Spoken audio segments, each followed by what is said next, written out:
Hello, magandang umaga sa inyo lahat. So, bago lahat, bati muna tayo, no? Bati muna tayo ng ating mga nanonood sa atin. Bago tayo pumasok sa magulong mundo. So, pinapabati ni Ma'am Jennifer Mestiola. Pabati naman po OFW sa Israel at mula sa lalawigan ng Mindoro. Oy, kabayan! Ma'am Jennifer Mestiola, kabayan! Kamusta po kayo? Saan kayo sa Mindoro? Ako, Occidental ako. Sa Blayan. Next naman, pinapabati ni Sir John Patrick Pilla yung papa niya daw, si Sir Incosenio Pilla. Hello, Sir Incosenio Pilla. Happy birthday po sa inyo. Many more birthdays to come, sir. Then, ito naman si Sir Neri Chu Osente. Ah, viewer ko daw siya since J Costura days pa daw. Sige nga, mag mag ano nga tayo kay J Costura, mag-react tayo. Baka bukas, no. Okay na ba kayo? Hindi nga ako pinapansin nun eh. 'Di ba? Pabati daw sa partner niya, happy birthday. Hoy, sa June 2 pa to ha, birthday. Mas maganda daw early, happy birthday sa June 2. Si Ma'am Chrissy Bell from Amosup Seamen's Hospital, Cebu. Hello. Advance happy birthday kay Ma'am Chrissy Bell sa June 2 daw. Sa Cebu. Sa Cebu. Nako, magpapalit yun yan si Ma'am. Next, sino pa ba? Ito, sabi ni Sir Chris De Leon, makikicongratulate naman daw sa pamangkin niya na si Jovin Marius Reyes for placing in the top 1 in the entire US for gifted testing. Ba? Top 1 ah. Pa-congrats na din sa mga parents niya na si Christine at Ariel Reyes.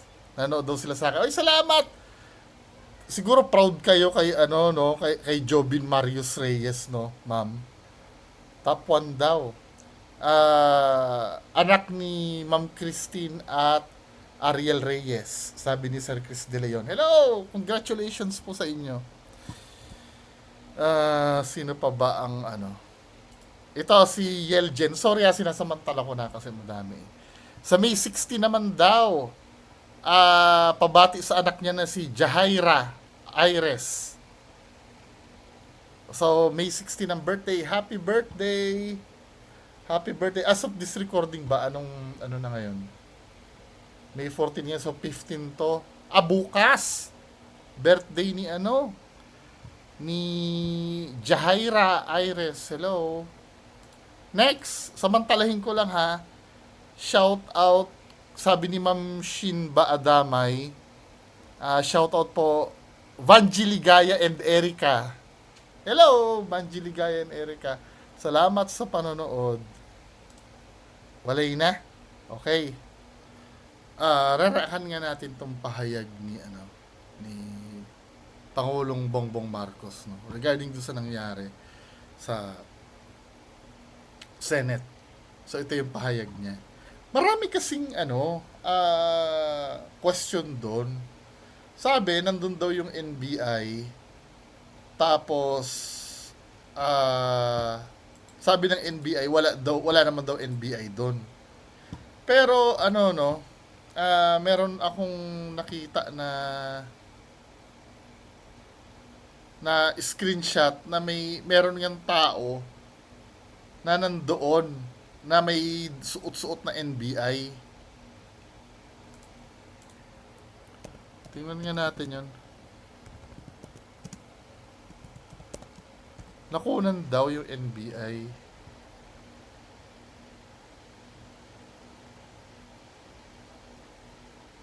Ito oh. Ano to? Ano ba to? Yung mga yan. Di ba NBI ang damit nito? Yan oh. Or yan ay inimbento lang na may NBI kunyari doon? Kasi hindi sinasabi wala daw NBI doon eh. Ano ba talaga? Ang gulo-gulo ng Pilipinas. So, tingnan natin yung sasabihin ni President Bongbong Marcos ha. Ako'y nais magbigay ng isang statement tungkol sa mga pangyayari sa Senado ngayong gabing ito. Mga 2 oras kalahati ko na minomonitor ang sitwasyon. At nung una kong nabalitaan na naputukan, ay ang una kong tinawagan ay si Sec. John Vic Remulla ng DILG. At tinanong ko, magpa-report ka sa mga pulis na nandun na kung may nangyari, kung meron silang ginawa. At tapos ang sunod na tawag ko naman ay sa NBI. At tinanong ko sa mga NBI. Natataranta din kaya yung mga yan pagka boss nila yung tumatawag.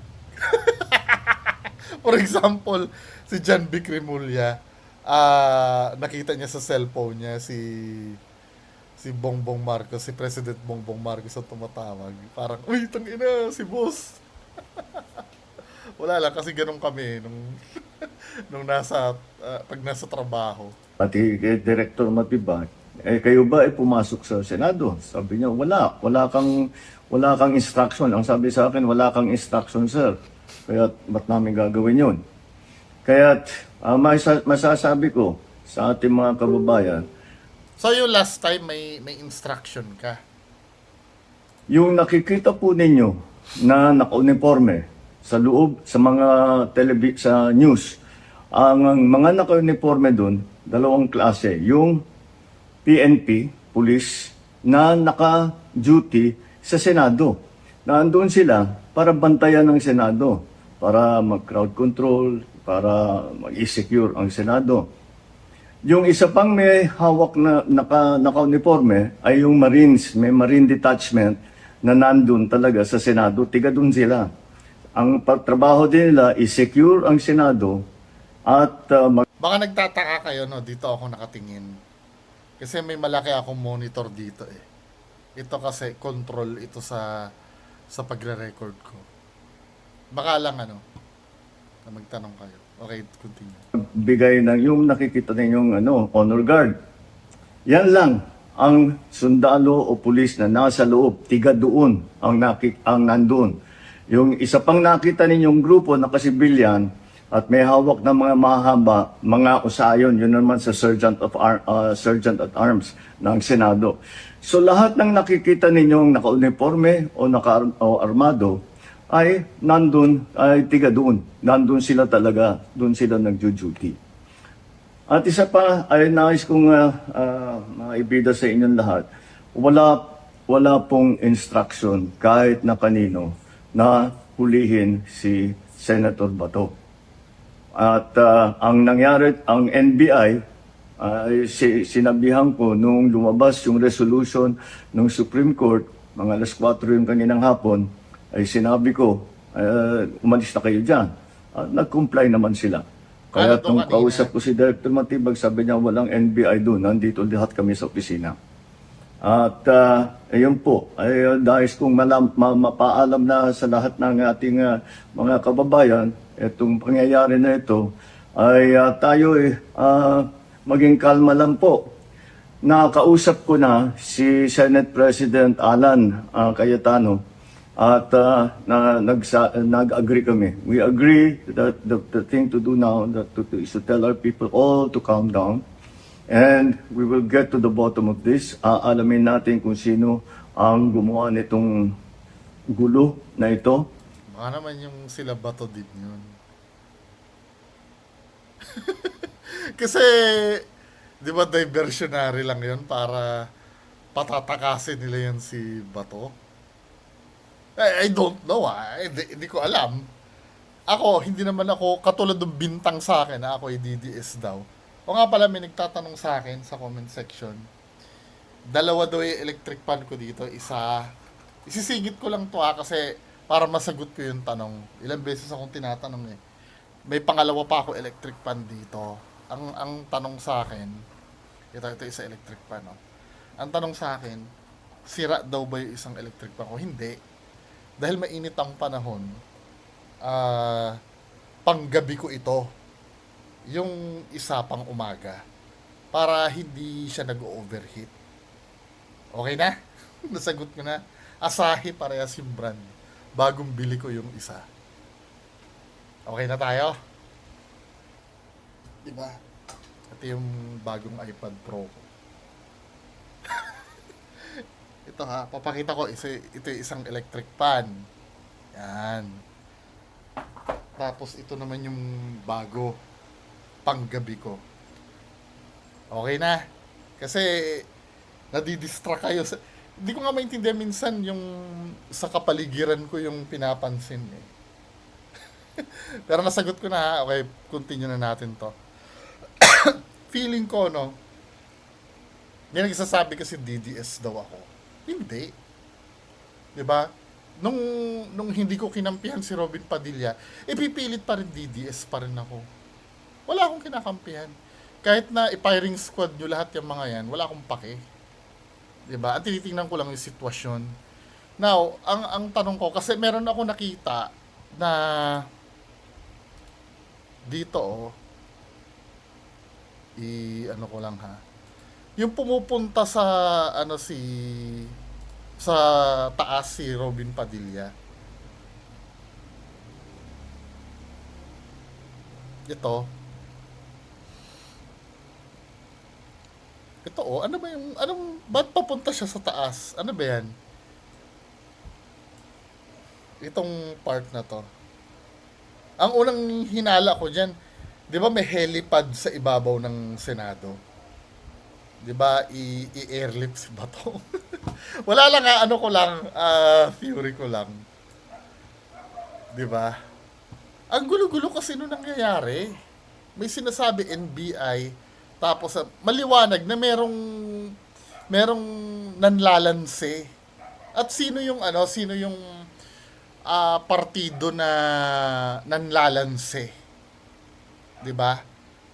Alangan namang yung NBI lansihin nila yung sarili nila o yung tao. Yun nga ang gusto makahuli. 'Di ba? Ang conclusion ko baka sa kampo ni Bato 'yon. Tapos may putukan na nangyari na hindi malinaw kung ano ba yung dahilan ng ba't nagpaputok. 'Di ba? Medyo malabo eh. Ito ba ay talagang nagka-enkwentro lang o ito ba ay may kasama sa mga distab o nagsusimula ng gulo? Kailangan po natin malaman yan. Kaya mag-iimbestiga sabay ang Senado at saka ang PNP tungkol dito. At masasabi ko lang at para hindi po mag-alala ang taong bayan, hindi po gobyerno ang gumawa nito. Walang pumasok na tigalabas na sundalo. Ako, bet ko rin. Feeling ko din. Kasi walang reason para gawin yan eh. Well, opinion ko yun ha. Opinion ko yun. Pero kung sasabihin nyo na ginawa nila yun, edi wala naman ako magagawa. Na militar, na NBI sa Senado. Hindi po natin alam kung sino yun na sumubok na pumasok at saka dahil doon ay nagkaputukan. Aalamin po natin. At kinukuha po natin, kinukulikta natin ngayon lahat ng ebidensya na nandiyan. Ang tarang as of this recording, nandun pa kaya si Senator Bato? Diba? Nakakaano din eh. Tapusin nyo na yung gulo niyan. Excuse me. Ang kaibahan kasi nito dun sa nangyari kay Duterte last time nung siya hinuli. Biglaan kasi yun, di ba? Parang nung una, hindi pa natin nararanasan na may maaaresto talaga. Then parang hindi nila aakalain na siseryosohin yung warrant na yun. Nababalita na yung warrant na yun din. Kaya lang hindi inaakala ng camp ni Duterte no na siseryosohin na biglang sinerve na yung warrant at kinaladkad na siya sa eroplano. Ngayon kasi parang nakapaghanda na si Senator Bato sa ganyan Alam niya na yung kahihinatnan niya, kaya kung ako tatanungin lahat ng diskarte gagawin niya na 'Di ba? And wait meron ditong nakitang sa Bombo Radyo daw, may mga mabilis na lumabas na convoy ng mga sasakyan sa GSIS main office. Pumasok ang convoy at matapos ng ilang minuto, ito ay mabilis ding lumabas. May pumasok daw doon. Sino to? Si Bato?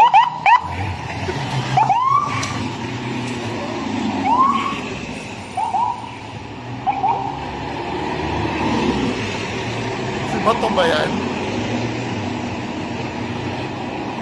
Ang gulo. Hindi maintindihan ko sino yung Sino ba yon? Ito, may video galing daw kay yung Sasrogando Sasot, baka to? Ano to?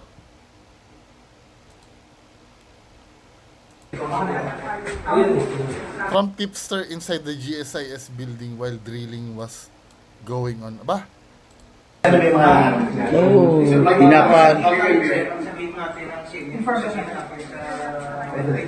Kafo-forward lang sa akin ito Ang nag-forward sa akin ito si tingnan muna natin si name si TR Lezix. Salamat Ano ito? Ano may mga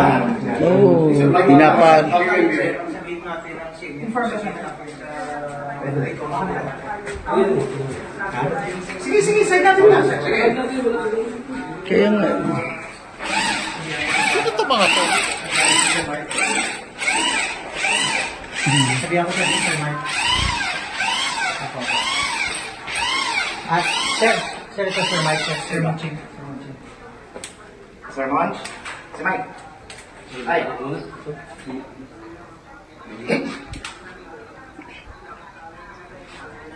Oo, binanggit na ni Diction, kasama ni Diction team leader ngayon. Magdi-deploy sila lahat. Yung iba niya rin nakapag-deploy na. Tubuhin ko para mga bida. Hindi pa kasi nandito pa sila sa may Langgam, setting kasi nandito yung, parang langgam yung action ngayon. Bida? Sino ba to? Pero napakita namin yan. Wait lang Tingnan niya sa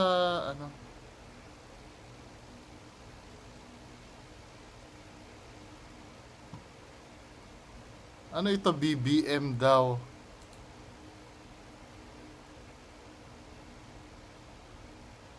Syempre. NBI uniform spotted daw. Sa mga Kaya. ano ba talaga? Kasama namin yung NBA ngayon. Sige. Okay. Ano? Ano sabi? Kaya. Kasama namin yung NBA ngayon. Kasama daw nila NBI. So NBI ito? Sige. Okay. Ganda to. Makapagsipa. Makapagsipa, matamaan ka. Hindi na nila manan. Bakit naman nag-interview? Ayan mo na, ibaan mo na isang mo. Nag-interview? Ito, ano ba ang uniform nito? NBI ba yun? Ayan mo na, ibaan mo na isang mo. Well, ito unless ma-prove na ito, pagkakakilanlan nito ni Kuya ay NBI talaga to, mukhang may NBI nga doon. Diba? Pero kung halimbawa ito ay video ng mga unknown na tao, pwede na ginawa din nila lang yan doon. Pero kung napatunayan ng NBI ito, niloloko nila yung tao. Diba? Mukhang magbabackfire yung Ang gulo, di na malaman kung ano yung totoo. Ano na, nakaklear mo tayo ng dalawa. Yan ang isa. Baka mo na. Baka mo na, sige na ulit. Sige. Go lang. I-drip. Ba't ba doon dinidrill? Anong meron doon? Nuts.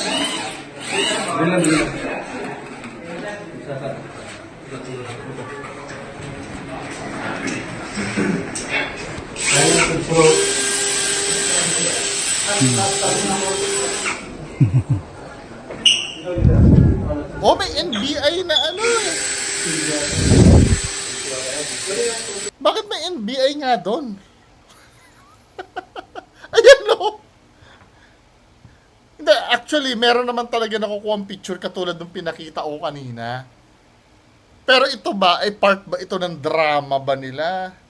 Kasi ako, nakapagbigay na ako ng bet eh. Kasi, kasi hindi malaman ko alin yung totoo.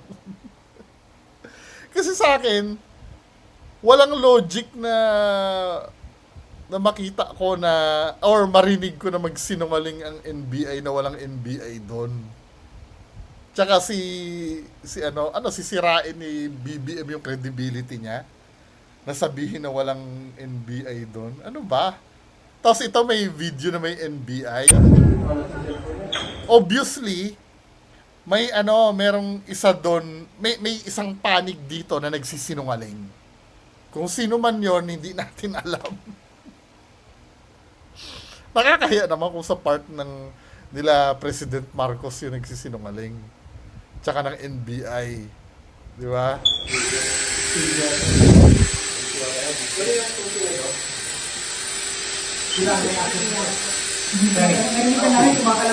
Eh, Bob, sila may access nito, di ba?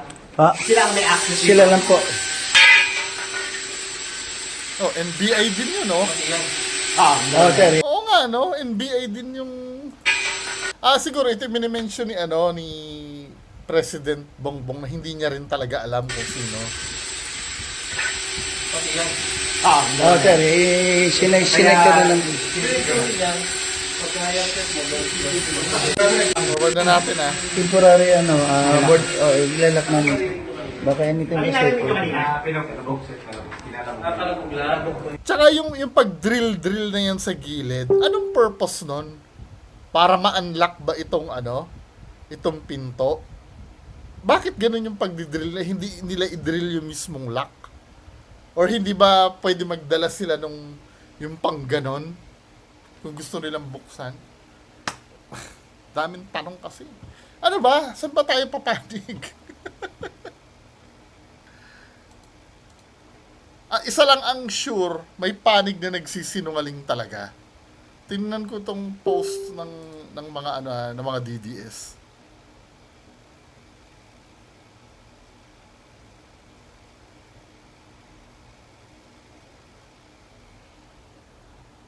Taon ng NBI na mata ang pumapasok. Oo. Hindi. Ano na yun eh. Given na yun eh. Na may naka-uniform talaga na na NBI na pumunta doon. Pero ang problem kasi, tinatanggi nung hepe nila. Pati ni President Bongbong Marcos.